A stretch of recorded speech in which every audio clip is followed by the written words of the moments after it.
vais appeler Gilles qui va m'aider à faire une conclusion à deux voix pour cette très belle journée. Et je vais lui donner la parole en premier. Tu veux pas commencer? Ah non.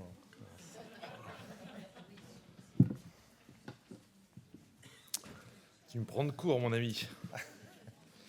Bon, il y a eu tellement de choses aujourd'hui que c'est un peu long quand même. Alors, en fait, on n'a pas beaucoup parlé du passé, on n'a pas beaucoup parlé de toutes les lois, hein, la loi de 94, 2004, 2011, 2021. On se projette, on est dans notre présent, et puis on se projette dans l'avenir, quoi. Hein. Un bel avenir. Alors, voilà, il y a quelque chose d'important qu'il faut dire, c'est que le domaine des lois bioéthiques a changé. Alors ça a été dit. Ça a été dit par Jean-François Delfraissy, il nous l'a bien dit. Maintenant, ce sont des questions transversales. Voilà. Ce ne sont pas seulement des questions très techniques. Mais voilà, en 1994, pensez bien, quand on fait des lois dites de bioéthique, il s'agit de poser des principes et ensuite de les aménager sur des situations complexes. Et en fait, ce qui est très intéressant, c'est que le domaine a évolué, voilà, très bien. On a essayé de penser toutes sortes de questions ensemble dans un cadre général, très bien. Mais il y a des questions qui n'ont jamais été à l'intérieur du domaine des lois de bioéthique. Voilà. Et pour autant, aujourd'hui, quand on nous écoute sur la journée, la question de la fin de vie, voilà, la question de la fin de vie, c'est pas une question des lois de bioéthique. Bon. En tout cas, ça n'a pas été prévu en 2021 comme cela. On voit que dans le discours aujourd'hui, on a envie de le mettre, et que peut-être que ça le sera dans la prochaine, ou peut-être qu'on fera une loi sur la fin de vie en dehors des lois dites de bioéthique. Mais voilà, moi, quand je me suis posé la question en 2005 et en 2016, quand on a eu les deux premières lois sur la fin de vie, je me suis posé évidemment la question, puisqu'on voyait les insuffisances de ces deux textes à chaque fois, est-ce que dans la prochaine loi de bioéthique, on va pouvoir reprendre les choses? Et je trouvais que c'était une sorte de paradoxe que de concevoir la fin de vie d'un adulte et que dans le même texte, on puisse mettre des dispositions sur le prélèvement d'un organe aux fins de don. Et je trouvais que finalement, il y avait une sorte ici de... il ne fallait pas qu'il y ait dans le même texte la possibilité de passer d'une situation à une autre. Voilà. Il y avait une sorte d'obstacle, on pourrait presque dire, je sais pas, d'obstacle de conscience. En tout cas, c'est très intéressant de savoir qu'est-ce qu'on met ou pas dans une réforme dite de bioéthique. Voilà. Donc la question du domaine, c'est important. Alors, il y a autre chose qui est peut-être un peu difficile toujours à saisir pour les soignants, pour les médecins. Et c'est ici qu'il y a un paradoxe que je vais souligner, un qui va être plutôt interrogatif et un qui va être optimiste. Moi aussi, je suis optimiste. Alors, interrogatif tout d'abord. Il y a des mots dans la loi dite de bioéthique qu'un juriste ne comprend pas. Voilà. Moi, je me souviens, alors c'est là que vraiment c'est du bonheur aujourd'hui de vivre ces moments-là, d'être bien traité comme professeur de droit.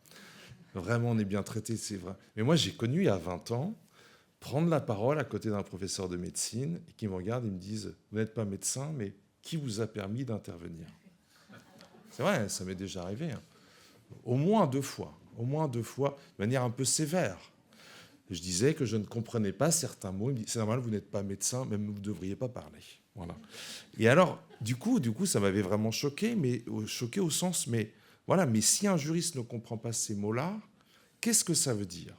Et en fait, il s'agit de montrer aussi l'humilité du législateur qui, face à des situations de complexité et face à des situations où il comprend que les connaissances sont en train d'évoluer, on ne peut pas fixer des règles de droit précises.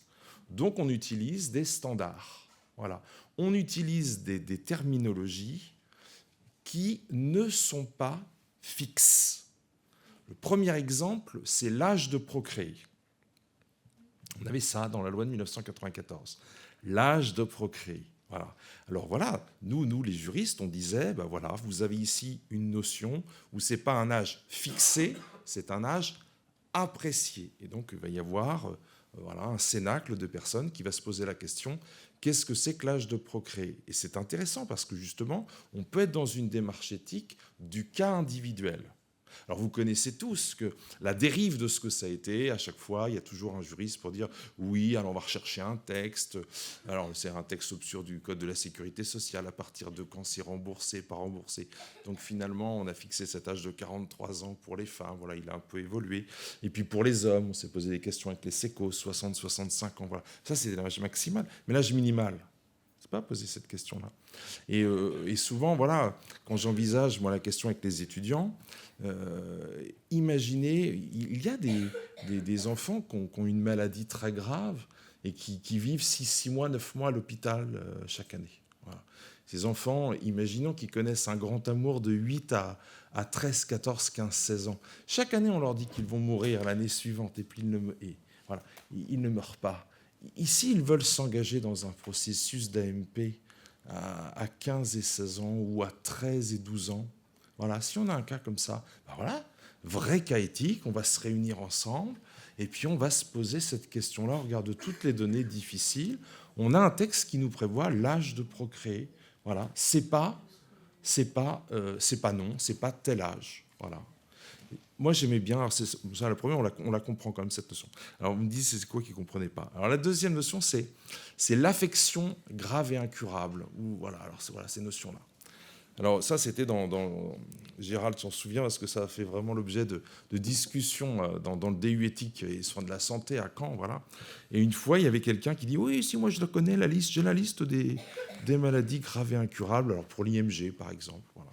Et moi, je dis, mais moi, je ne sais pas, je ne suis pas médecin, je ne sais pas ce que c'est. Et en fait, oui, c'est très bien. C'est le législateur qui ne veut pas s'enfermer dans une liste et qui nous dit, aujourd'hui, on ne pose pas de liste. Vous, avec vos sociétés savantes, vous pouvez les interroger et déterminer si telle maladie, aujourd'hui, est grave et incurable. Peut-être demain, elle ne le sera pas. Voilà, et vous déciderez. Alors, on en parlait, les doigts collés. On a eu à Caen un enfant qui était né... voilà, enfin, qui allait naître, il lui manquait une main, et donc la maman, elle a été exercer sa liberté d'interrompre sa grossesse en Chine, puisqu'en France, ce n'était pas possible. Donc vous voyez, ça c'est très intéressant. Aurons-nous demain, dans la future loi de bioéthique, assez de sagesse pour continuer à utiliser des notions souples qui vous donnent un pouvoir d'appréciation, qui vous donnent de la confiance? Voilà. Ça, je trouve que c'est aussi ça, bien écrire la loi. Un très beau texte de Gérard Cornu qui était que, voilà, interroger la lettre de la loi à travers le temps. Un beau texte, c'est un texte qui est capable de vivre à travers les décennies, des siècles, et qui ne vieillit pas parce que justement, à chaque décennie, à chaque progrès scientifique, on lui donne un nouveau sens. Et savoir écrire un beau texte, c'est aussi ne pas ajouter de l'angoisse. Un texte qu'on n'a pas besoin de réécrire, c'est un texte qu'on n'a pas besoin finalement, pas de se dire mais qu'est-ce qu'il veut dire aujourd'hui, mais de réapprendre. Parce que c'est ce que disait Quentin Le Pluhar ce matin, cette formule du doyen Carbonnier, le droit qui arrive toujours en retard. Quand le droit, voilà, avec sa robe, avec sa magnificence, l'empêche de courir. Voilà. Le droit l'empêche de courir pour attraper le fait, le mythe de l'adaptation du droit au fait. Ça, c'est très intéressant. Non, le droit est toujours un temps de retard parce qu'il y a des personnes qui sont en avancée sur des questions et il faut un peu de temps pour que ça fasse consensus avec la société. Et puis le deuxième point, d'un mot, après l'interrogation, voilà, l'aspect vraiment optimiste, qui rejoint un peu la protection juridique des majeurs, Anne, depuis 10 ans, c'est qu'on trouve chez les soignants, grâce à ces textes de bioéthique et à ces réflexions collégiales, un temps d'écoute et de partage ensemble. Voilà. Ben ça, c'est optimiste quand même. Parce qu'on a des moments où on peut se retrouver et on peut finalement se remobiliser, retrouver de l'énergie. On n'avait peut-être pas ça autrefois quand la loi était c'est oui ou c'est non, quand elle était extrêmement ferme. Aujourd'hui, où on interroge les textes et nos pratiques, et on se dit, bon, on va les faire évoluer selon les possibles, ben, c'est pas mal, parce que ça nous mobilise aussi ensemble. Et alors, ça soigne les soignants, peut-être pas, mais quand on sait que voilà, les soignants ne sont pas toujours très heureux dans leur cadre de vie, au moins dans ces temps de journée éthique, on ne fabrique pas de l'angoisse, je pense. Enfin, j'espère n'y pas y avoir contribué. Cyril, c'est à toi.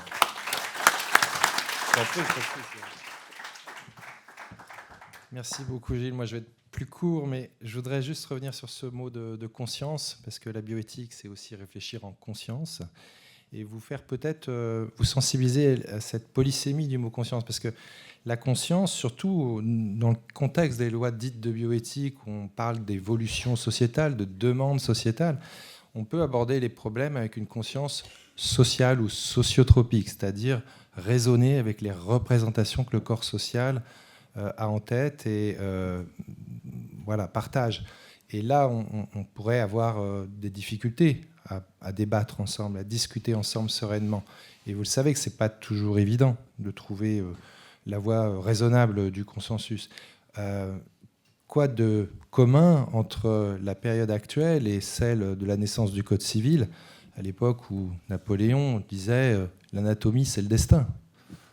On a parlé de personnes transgenres, on peut parler des processus de transition, d'intersexuation, on a entendu ça. Alors, on reste quand même sur soit sur un moment de perplexité morale, si on est encore dans cette conception napoléonienne, ou alors on se dit, bon, il va falloir que je réfléchisse un peu autrement et que je regarde comment le monde évolue et qu'est-ce qu'il exige de moi comme remise en cause. Et je crois que c'est important en éthique de savoir se remettre en cause.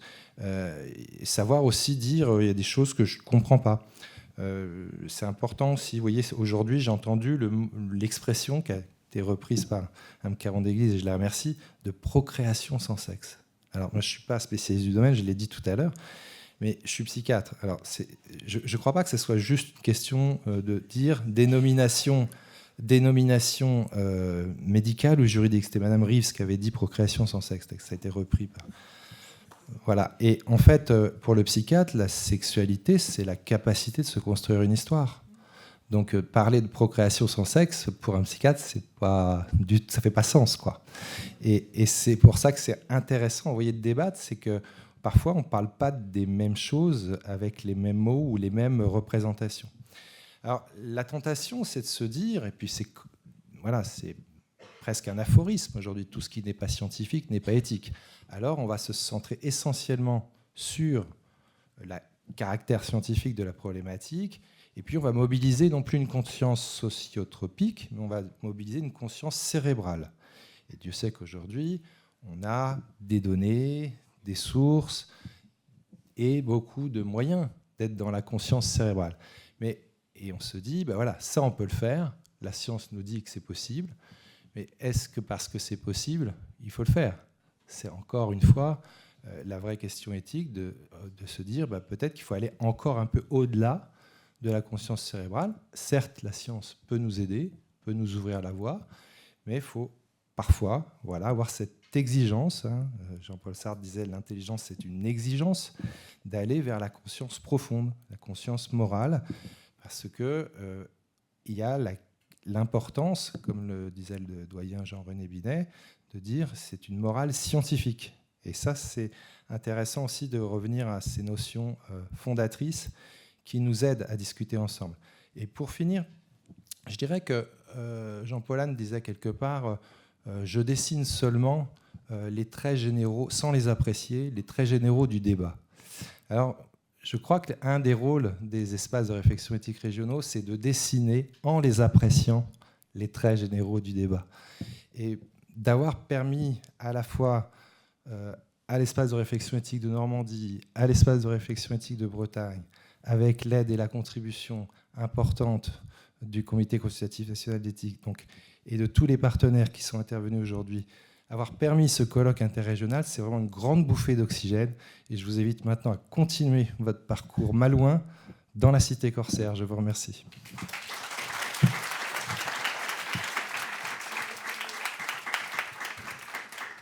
Parce que, à tout seigneur, tout honneur, donc effectivement, nos partenaires méritent d'être salués, partenaires mutualistes, Conseil de l'ordre des médecins. Et je voudrais aussi, parce que nous, on est des porteurs d'idées, puis après, je le redis, on l'a dit ce matin, il y a de la logistique, remercier les équipes des deux espaces éthiques, et particulièrement Mylène Gouriot, et je pense qu'on peut l'applaudir. Et sans m'avancer, j'ai oublié une petite chose, peut-être annoncer qu'il y aura sans doute une suite à ce colloque interrégional Et j'espère qu'on pourra le faire Il y a une en Normandie l'année il y a une prochaine. toute petite rivière qui sépare la Bretagne de la Normandie, portée par un auteur illustre. Donc on le franchira, hein, d'accord, et on se retrouvera, je pense, l'année prochaine en Normandie pour un événement équivalent. Et dernier petit point, petite exigence, aujourd'hui, un certain nombre d'intervenants nous ont tellement partagé de choses très riches qu'on aimerait avoir, pour certains pour qui c'est possible, leur texte. La revue Éthique et Santé vous ouvre ces colonnes et vous aurez un flyer à la sortie sur les tables qui vous donne la possibilité de vous abonner à prix réduit. Mais en tout cas, voilà, un certain nombre de collègues m'ont déjà dit oui pour leur texte dans la revue. Et j'appelle à contribution celles et ceux qui ont pu nous enrichir de leurs connaissances et de leurs réflexions. Merci à vous.